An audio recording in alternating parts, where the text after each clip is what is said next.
السلام علیکم ورحمۃ اللہ وبرکاتہ۔ سوال ہے کہ امام احمد رحمہ اللہ کے بارے میں کہا جاتا ہے کہ انہوں نے اللہ رب العزت کو خواب میں دیکھا تھا، کیا یہ بات صحیح ہے؟ وعلیکم السلام ورحمۃ اللہ وبرکاتہ۔ امام احمد رحمہ اللہ کا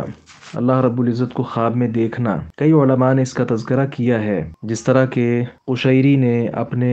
رسالہ قشیریہ میں، اسی طرح ابن جزری نے کتاب النشر میں، ابن الجوزی نے مناقب الامام احمد میں، اسی طرح حافظ ذہبی نے سیر اعلام النبلاء میں، اسی طرح غزالی نے احیاء علوم الدین میں، مقدسی نے اور دیگر کئی اہل علم نے اس کو نقل کیا ہے۔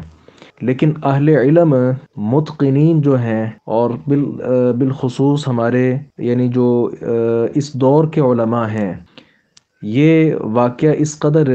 غریب ہے اور اس قدر عجیب ہے کہ شیخ ابن باز رحمہ اللہ، محمد بن صالح العثیمین رحمہ اللہ، شیخ البانی اور دیگر شیخ ابن باز اور ابن عثیمین کے بارے میں، بلکہ یہ ان سے جب سوال کیا گیا تو انہوں نے اس واقعے کے متعلق لا علمی کا اظہار کیا۔ تو یہاں سے آپ اندازہ کر سکتے ہیں کہ کتنا عجیب واقعہ ہے۔ تو اگر دیکھا جائے تو اس میں جتنے بھی ائمہ نے اور صوفیاء وغیرہ نے اپنی کتب میں اس واقعہ کو بیان کیا ہے، اس سب کی سند میں ابو الحسن احمد بن محمد بن حسن بن یعقوب بن مقسم المقری جو راوی ہے، اس کے متعلق